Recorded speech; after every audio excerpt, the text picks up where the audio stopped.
Welcome into Talk Illini, brought to you by Orange and Blue News of the On3 Network. I'm JR, that's Sunny, and I did not expect that the Illini would take down LeBron James tonight. I mean, the dude was wearing number 2, and he was in the Ohio State gear like you thought. No, it was not LeBron James. It was just Bruce Thornton that apparently decided to have the first half of his life in that game, and he still played excellent in the second half, but really, really impressive that Illinois was able to go on the road, get this win, especially with the point guard of Ohio State playing as well as he did in this game. Talked about it in the preview, how important it was that Boswell was going to be able to hold Bruce Thornton to not having the super big night. He did end up having a super big night, but fortunately for Illinois, they played really good defense on everybody else, and nobody else really gave Bruce Thornton what he needed in this game. So Illinois walks away, walks out of Columbus with the win, 88-80 in this one. A lot of fouls as well. I mean, that was one of the most disjointed second halves of basketball. And you know what? You know me, guys. I run a Big Ten show. I got all the Big Ten stuff back here. You know what? Yeah, take it down. Illinois with the win over Ohio State at Ohio State in this one. Sonny, first reaction, first takeaways from the win. I mean, that you made that LeBron James joke. I felt like the entire game looked like an NBA game in that second half. Just foul after foul after foul. There's just zero rhythm, which is a shame because that first half was actually fun to watch. Like Illinois was playing very solid, efficient offenses themselves. And then you had Bruce Thornton going off the way usually this happens once or twice a year, JR, especially with the Illini fans. Last year, it was Kobe Bray, who just you'll always have a random player just go off with a career high game against the Illini. And Bruce Thornton had 24 points on, I think, 9 of 10 shooting in that first half. And I thought, here we go. We're getting it out of the way in the first Big Ten game of the season. But I mean, adjustments were made in that second half, and I'm sure we're going to talk about it a little bit later. But I really think that the story of this game is the two guys on the thumbnail of this video. David Mirkovic, Keaton, Wagler. I've been saying all season long that I like the depth of this basketball team. I like the fact that you have, fringe all Big Ten guys in, Tomislav Ivisic, Kylan Boswell, Andrei Stojakovic.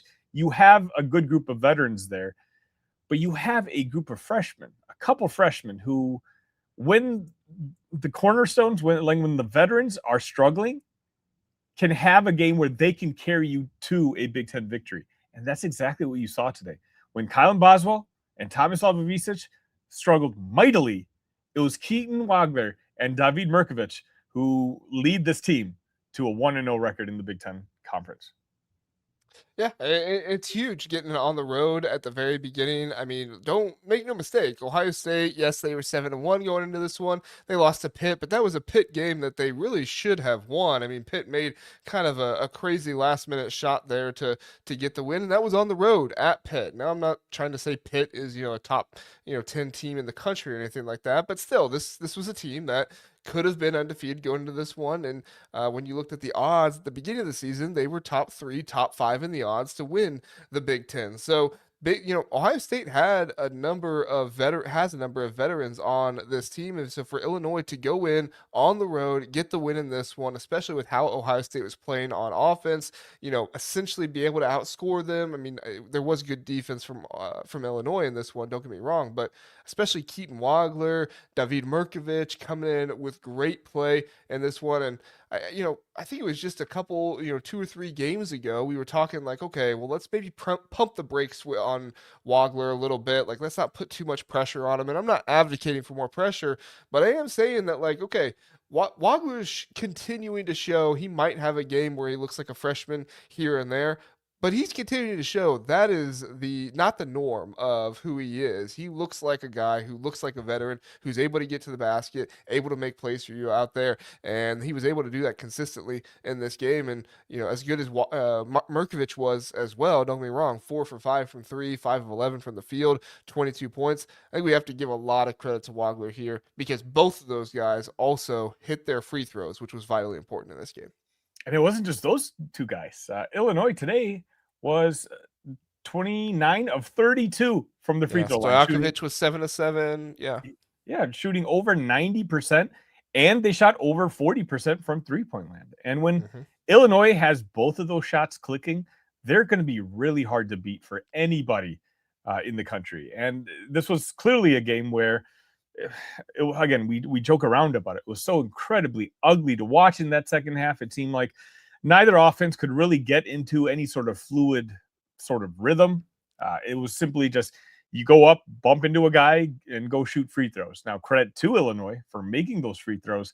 And, they do have a little bit more depth than Ohio State does. Ohio State only had 2 bench points today. And you can kind of see the fact, you can see that Illinois and Ohio State are at kind of different levels of a program right now in their building process. And Illinois just has that depth. But again, the 2 guys I just can't stop talking about, and Illini Nation can't stop talking about, is David and Keaton. Keaton in that second half was the one guy who seemingly was unaffected by all the stopping that was happening by the referees. 48 personal fouls were called today by the refs. But Keaton himself, he had no problem taking rhythm threes, attacking the rim. He was my X factor coming into this game because I said in my preview on Locked On that Ohio State didn't have anyone that could guard him.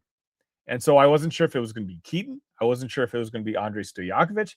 Quite honestly, it kind of ended up being both. Andrej Stojakovic apparently ended up with 17 points. I didn't realize it until maybe just a few minutes ago, but Keaton was just clearly the star of this team today. And JR, like, what has me most excited is, both freshmen have played well coming into this game. They've played top level competition, and that's kind of where some of their worst games have happened. And a lot of the detractors, the Illini quote unquote haters, have been talking about, hey, just wait till Keaton and David finally go up against a Big Ten conference team and then see what happens. You're not going to get this type of play all season long. Well, literally in game 1, their first Big Ten game, they combined for 55 points out of Illini's 88. When all the other veterans struggled on the road, it was the 2 freshmen who stood up and led your team to victory. And for me, that just adds an extra layer of excitement moving forward. Because what happens when Keaton and David play like this, but Tomislav has his normal game? Kylan Boswell returns to form. Again, you're talking about a team that understandably you can get really excited about. Well, and you can say that for Big Z as well, right? Because Big T in this one, he struggled with only 7 points, 2 of 9 from the field, 2 rebounds for Tomislav. What happened with Zvonimir in this one? 13 points, 8 rebounds, nearly a double himself. We're talking about free throws. He hit 3 of 4 from his free throws, and I think it was huge that you were able to have both these 7-footers on the court at the same time, especially with Ohio State and how well they had been doing scoring in the 2-point range. I think they were leading the country going into this game in 2-point field goal percentage. And this one, they did go 57%, which is not like bad that they went that or anything, but considering they were about 65% on the year, to have both those 2 7-footers in there altering shots, and that was kind of one of my big things with Big Z, was he had to be able to not just get blocks, but also alter shots this year. He had a good game on defense. There were a few things here and there that could obviously be cleaned up, but having both those guys in there was huge, especially against a guy like Christoph Tilley, who I think is one of the more underrated bigs in the Big Ten this season. And Brandon Knoll had a really good game against Northwestern where he put up 29 points. In this one, he was only able to put up 5 points, 2 of 4 from the field, 1 of 2 from 3. And it just goes to show how this defense for Illinois, it might not be exactly where we want it to be yet. Obviously, we just talked about Bruce Thornton looked like LeBron James in this game. So it's not exactly where we want it to be, but it was a key focus for them, obviously, to want to stop the 2-point field goals. And I think that Tomislav and Big Z were effective in that today. JR and I are doing the show live, so if you're watching this live, make sure you hit the like button. And if you're not subscribed already, JR and I do this live, or maybe not live necessarily, but we do game recaps after each and every game. JR, you bring up defense, and I want to bring up one of the biggest adjustments that I think may have won this game for the Illini. The Illini were putting up a really solid offensive effort in that first half, but as you mentioned, they simply could not answer for Bruce Thornton.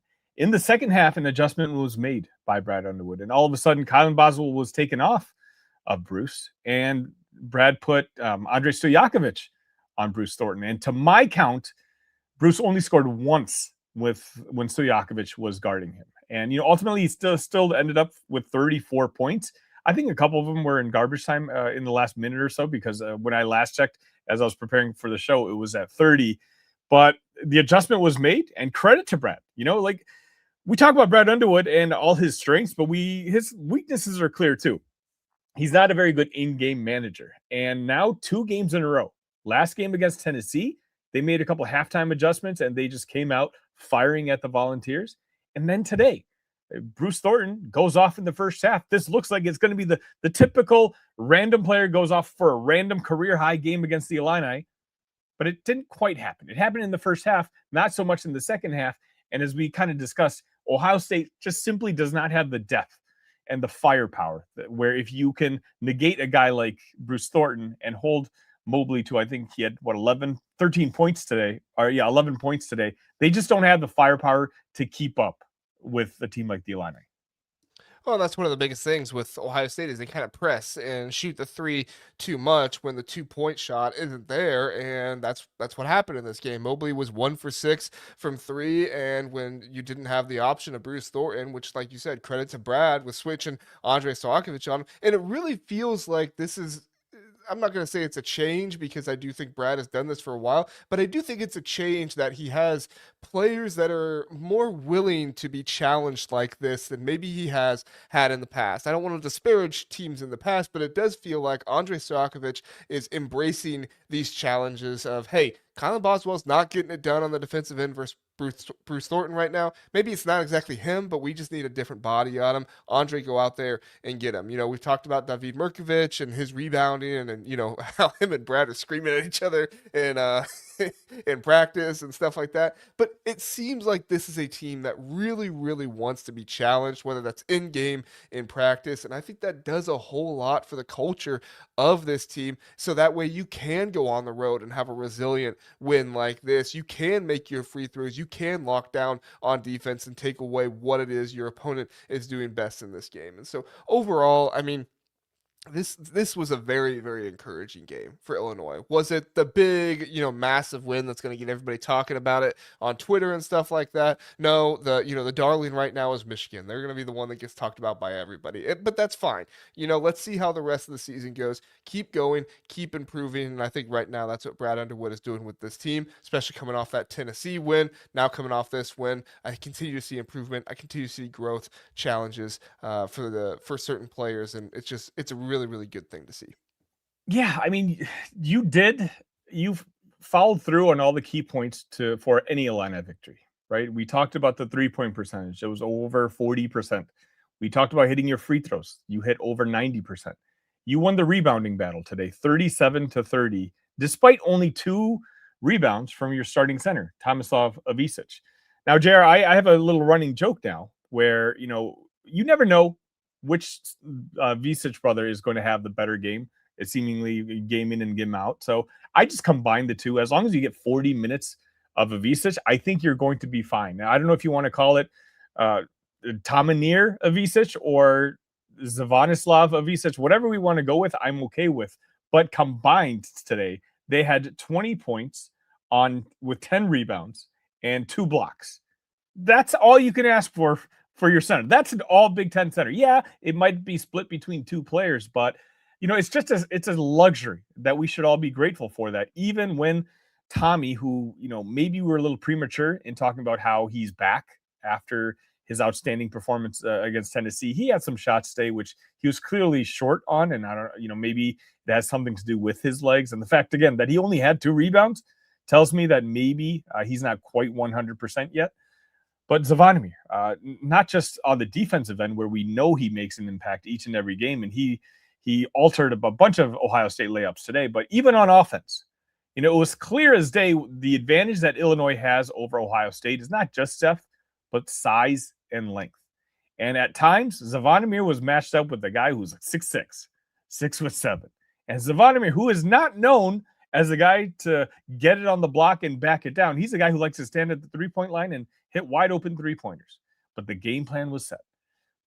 Zvonimir would take the ball at the block, back it down, and take a nice little, maybe 3 or 4 foot hook shot. And Ohio State simply had no answer. And again, that just gives credit to the bigs who obviously the scouting worked today.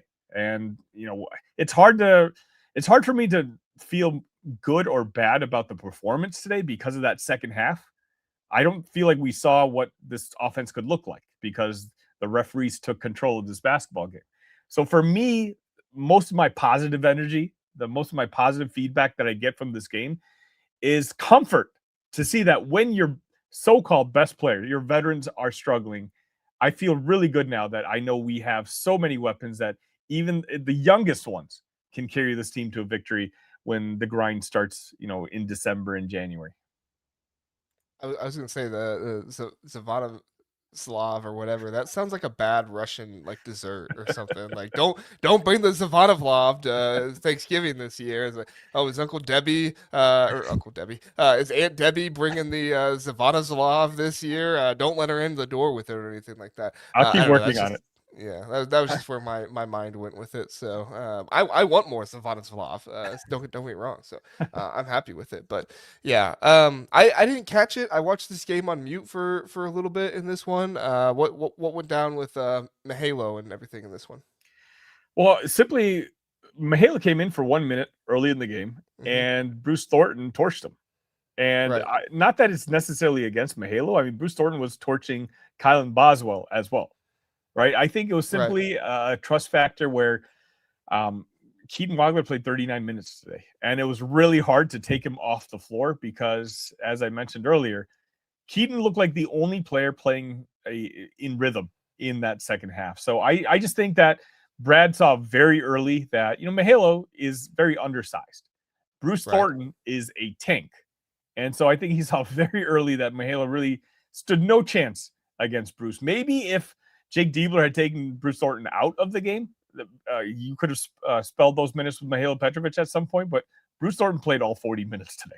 So I think it was just simply one of those games where um, the matchup wasn't right. Now, I do imagine that the matchup we'll see a little bit more Mahalo on Saturday against Nebraska, but we're also at the point now where maybe there is time to have a conversation about whether Mahalo is really going to have as key of a role on this in this rotation as we originally thought. Feels like you might have to protect him in some games against certain teams. And I don't know if you have a disparage enough of talent on this team to put in a guy you have to protect, right? Like Mahalo does a lot of things well, don't get me wrong, but if there's a certain aspect of his game you have to protect. The only reason I asked that is, like I said, I watched most of this game on mute because I was also on another podcast while I was watching the game and everything. And so when I saw him come out of the game, I was like, oh my gosh, did he get hurt or something like that? I mean, my mind went to the worst stuff and I didn't hear the announcers talk I about it think all. like it's just Brad liked what he saw in Keaton Wagler and Kyle Boswell and that backcourt because I mean he could have gone to Brandon Lee too, right? Brandon Lee's Right, known for his defense, and he right. didn't. I think it's simply because Brad saw that Keaton and Kylan had things going at least on the offensive end for the most part, and he didn't want to disrupt things in the backcourt. I don't think it was anything more than that. Obviously, we haven't watched the Brad Underwood post-game press conference yet. We'll probably get more notes once we do watch that. But for now, it's something to maybe monitor and keep an eye on. But as of today, you can tell it was just not going to be a Petrovic game. Hmm. Now listen, we gave all the guys their flowers that deserve their flowers, and I'm not saying this guy doesn't deserve flowers, okay?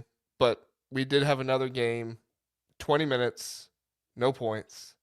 Ben Hummerhouse. Um, I don't want to share my thoughts, Sonny. What's yours? I know. I don't blame you, JR, but there's a lot of you out there. For me, Yeah. it's I feel like I have a community at this point. We're not named the JRs or anything like that. And I should not claim the name. I don't want to be the leader of this community.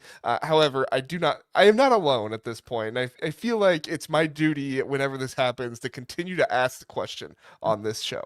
I will again. I understand. Hummerhouse had a lot of minutes in the first. You mentioned he played 20 minutes today, but only 5 of them were in the second half. He took 2 shots, both of them didn't fall.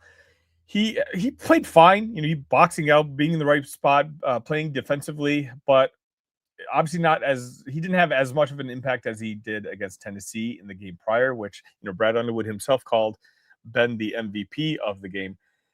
Ben is just one of those guys who I think is a lightning rod with Illini fans.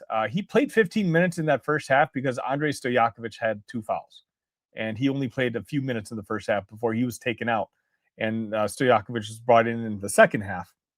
Ben, again, 5 minutes in the second half, did what you asked him to do. Like, yeah, you wish he only had one really good wide open 3-point shot. The other one was a little more difficult to make. And yeah, eventually he's going to start have to make those shots, but they're not falling yet. But he's doing enough on the court to provide you an advantage, to be, plus positivity plays on the court that 15 minutes a game for Ben Hummerhouse. He's your 7th guy. He's your 8th guy. That's fine. I get it. We want him to make more 3-pointers, and hopefully by the end of the season, those shots start falling in. Yeah, and I don't want to make it sound like he's, like terrible out there or anything like that. He's good, willing passer, does a good job. Like you said, boxing out. He had 3 rebounds in this game, so it's not like he's terrible or anything like that. But it is striking when I see 20 minutes played and 0 points in the box score. And I'm like, oh, I didn't have to see the name. I feel like I know who that is at this point. But it is kind of his role at this point. And I do feel like that Ben comes in and not always like right away, but he kind of like puts up that shot at some point when he's in, and it's almost like if that shot goes or not, it's kind of like his decision of like, I'm gonna keep shooting or I'm not gonna keep shooting to this one. Because like you said, he had the wide open one. He also had one that was pretty tough one. I don't know if he was completely willing to shoot that one. Probably felt like he had to a little bit, but overall, it feels like once Ben misses a shot or two, he's kind of like, all right, it's a pass it and rebound it type of game, and be a good soldier out here, and do whatever I can to help the team. Be a good soldier sounded disparaging. I didn't mean it that way.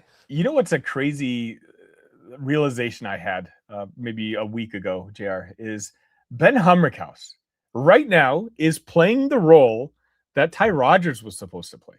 Which is hilarious because those 2 players could not be any more different when you talk about what their skill sets supposedly are supposed to be. And yet, Ben is the guy who Brad right now is trusting as a guy who can be in the right spot when it comes to playing defense, when it comes to boxing out, when it comes to rebounding. Yeah, the shots aren't falling for Ben, but it's just it's funny to think about it because Ty was supposed to be a key part of this team, and we clearly miss him. As good and skillful as this team is, you miss Ty's tenacity, his physicality, his aggression on this basketball team. And I think that Brad, almost by mistake, has found like a B- version of Ty Rodgers in Ben Hummerhouse. Yeah, I totally agree, and like I said, I'm not trying to disparage Ben or anything like that. It's just at this point, it's kind of like a running joke. Again, it's not just you. I deal with it in the comments in the Discord all the time. Yeah. By the way, there is a Talk Illini Discord. The link should be in the description.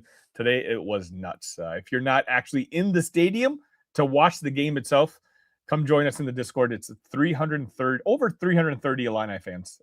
Basically, it's like a live chat where we're all discussing what we're watching with the basketball game. So it's always a lot of fun. And shout out to our guy Carson, who was there. He went with the Orange Crush to the game and everything. And hey, that's a good game to go to because you can kind of help take it over a little bit. Ohio State has probably one of the worst, if not the worst, home court advantages. I shouldn't say the worst. Probably Penn State's the worst, but one of the worst home court advantages in the Big Ten. So you can go in and you really can help take it over a little bit by doing that. So, all right, Sonny, anything else you want to get to in this before we get out of here? No, not really. It's just nice to get win number 1, especially on the road, and you have your freshmen play the way that they did. Now we got to play another team that's feeling really good about themselves, feeling really confident. And, I believe they broke into the top 25 this week. Nebraska on Saturday.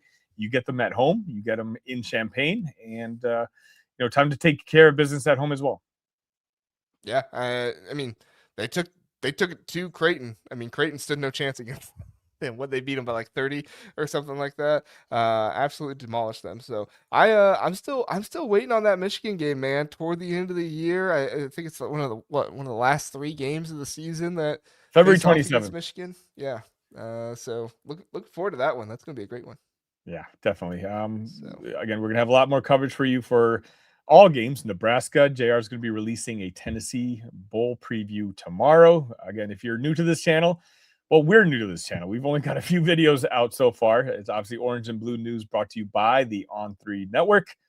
Make sure you've hit the like button. Make sure you've hit the subscribe button. And JR, you got any closing thoughts for the boys and girls watching? No, just I mean everything you want. Illini is here. We got recruiting. Carson covering that, doing a great job, and of course you got Orange and Blue News over there at On3. Go check it out. Illinois fans deserve more Illinois content out there, and we're gonna try to provide that for you as best we possibly can. So like, subscribe, do all that good stuff, and we appreciate having you here. We'll see you next time on Talk Illini.